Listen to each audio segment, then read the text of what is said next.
तर नमस्कार, तुमच्या सर्वांचं स्वागत आहे आणखीन एका छानशा ब्लॉगमध्ये। तर आज आहे धनतेरस। तुम्हा सर्वांना धनतेरसच्या खूप खूप शुभेच्छा। तर खूप उशिरा ब्लॉग सुरू केला आहे। तर आता मी बनवत आहे अनारसाचं पीठ। तर आता सगळं वाटून घेते, नंतर गूळ टाकून मळून घेते, तर तुम्हाला दाखवते। मी पीठ चाळून पण घेतले। तर अनारसाच्या पिठाला खूप वेळ लागतो आणि मी दारातच बसले कारण हवा चांगली येते म्हणून। तर हे आहे अनारसाचं पीठ, म्हणजे तांदूळ चाळून घेतलेत आणि ह्या कपड्यावर मी सुकत घातले होते। तर असे आंबट वल्लेच ठेवायचे, जास्त सुकवायचे नाही, असे हाताला चिकपकले पाहिजे असे। आणि हे चाळून घेतलेलं आणि इथं लागणार आहे आपल्याला गूळ। तर मला एवढा गूळ लागेल असा अंदाज आहे माझा, बघू आता किती लागतोय। आणि इथं मिक्सरच्या भांड्यामध्ये वाटून घेते, तर तुम्हाला तयार झाल्यावर दाखवते। तर हे ऑर्डरचं पण पीठ आहे, घरचं पण आहे, त्यामुळे बघू आता किती होते ते। तर 2 किलो तांदूळ आहेत, आता पीठ किती होते माहीत नाही। तर माझं असं एवढं अनारसाचं पीठ मळून झालंय, बघू शकता तुम्ही। घरात पसारा। तर 1.5 किलो गुळामधला 1 किलो गुळ गेला, झाकून ठेवते आता। तर एवढा गुळ शिल्लक राहिलाय। तर आता मी बनवते शंकरपाळी। तर बघा अशी मस्त बनवली, तळायला पण चालू। थोड्याशाच बनवायच्या, एवढ्याच पिठाच्या।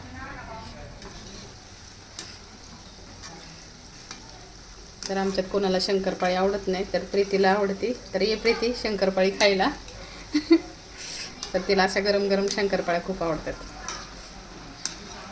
तर बघा कशा बिस्किट सारख्या झाल्या, एकदम मस्त।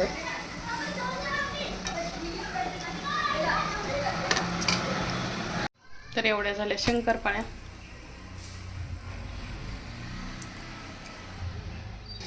आता इथं करायच्या करंजा।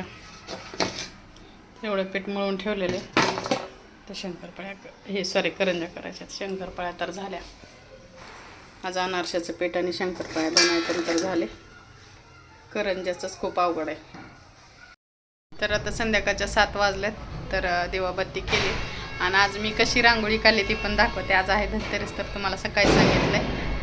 तर माझ्या शंकरपाळ्या थोड्याशा बनवून झाल्यात, बाकी काहीच बनवलं नाही। अनारशाचं पीठ तेवढं बनवून ठेवलं आणि आता मला करायच्यात करंजा, पण तब्येत बरी नसल्यामुळे केले नाही। तर आजची ही माझी रांगोळी आणि इथं लावलं स्टिकर।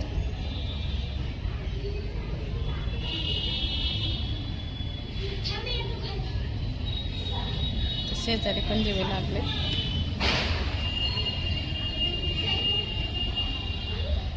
तर रांगोळी मला काही एवढी जमत नाही, पण ठीक आहे। सर्वीकडे असं मस्त झगमगाट चालू आहे दिवाळीचा। आता वाटायला लागले दिवाळी आहे।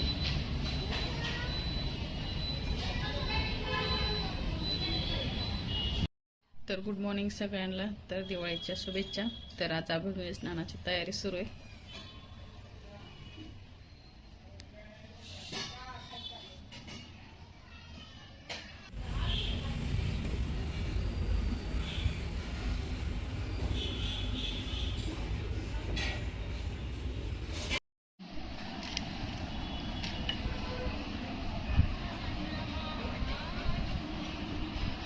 स्नान केलं, तर मी पण मस्त उठणं वगैरे लावलं, सगळ्यांना लावलं, सगळ्यांना आंघोळ्या घातल्या, तुम्ही बघितलंच असेल। तर आता पायाने बनवलं होता रवा डोसा, तर ते खाताय आम्ही। तर या नाश्ता करायला। तर दिवसभर काय काय होतं बघू। मी आज बुंदीचे लाडू बनवणार आणि बिर्याणी बनवणार आहे। तर आज बनवत आहे बिर्याणी। तर इथं मी कांदा तळायला टाकला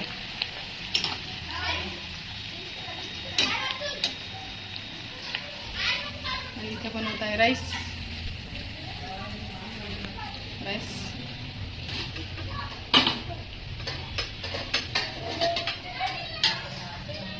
हे चिकन मॅरिनेट करून ठेवलंय। तर किचन आता थोडासा घाण तेल सांडले आणि आज बनवणार आहे ह्या भांड्यामध्ये बिर्याणी। मातीच्या भांड्यात तांदूळ भिजत घातले। तर खाली मुलं खेळतात, त्यांचा आवाज खूप येते। तर इथं माझी मातीच्या भांड्यात बिर्याणी बनवायची तयारी चालली। तर मी अगोदर कांदा फ्राय केला, नंतर अद्रक लसूणची पेस्ट, नंतर टोमॅटो टाकले आणि इथं चिकन मॅरिनेट केलं. ह्याच्यात पण अद्रक लसूणची पेस्ट, हळद, मीठ, धना पावडर, लाल तिखट आणि थोडासा लजीजचा बिर्याणी मसाला टाकला आणि थोडीशी कोथिंबीर घातली. तर असा कांदा तळून घेतला आणि आता बनवते बिर्याणी. आणि इथं एका गॅसवर मी बटर चिकन पण बनवणार आहे. तर थोडंसं बनवणार आहे मुलासाठी, त्याला आवडतं म्हणून. आणि इथं पुलाव पण रेडी आहे. थोडीशी मिरची टाकली, गरम मसाला टाकला, चवीपुरतं मीठ टाकलं आणि भात घातला आहे.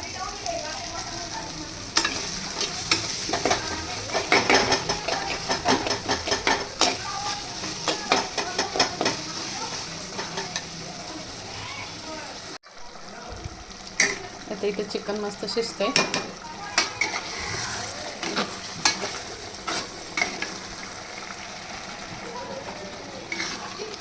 तर हे बिर्याणीसाठी आहे. आता हे शिजलं की आता आपण राईस टाकणार आहे.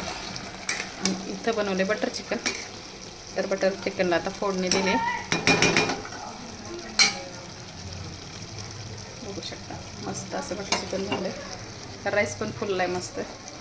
तर मी मोठ्या तांदळाचा नाही बनवला, कोलम राईस बनवलाय.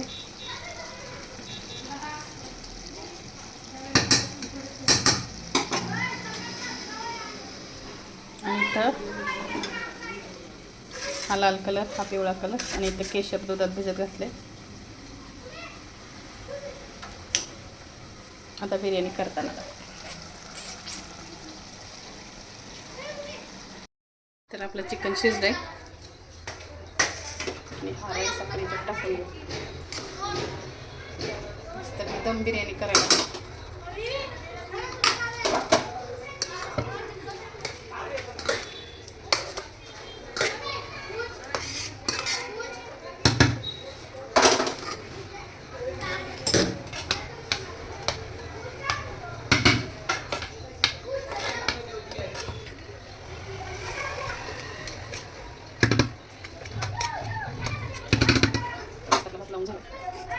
तर हा घातला काही मध्ये टाकणार आहे.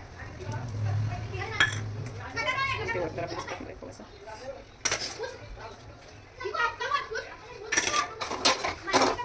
हा तळून घेतलेला कांदा,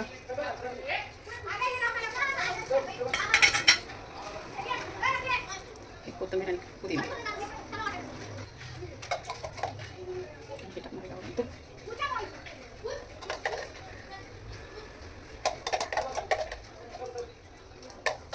कोण आहे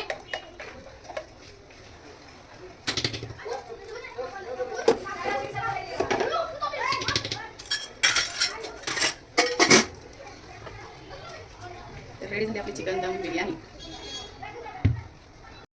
बघू शकता असं आता तूप हा 5 मिनिटांनी विरघळून थोडंसं गॅसवर ठेवायचं. 5 मिनटं रेडी झाली आपली बिर्याणी.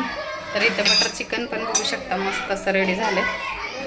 तर गॅस बंद करणार आहे मी. पोरांचा खूपच आवाज येतोय बापरे, सुट्ट्या लागल्यात ना आता.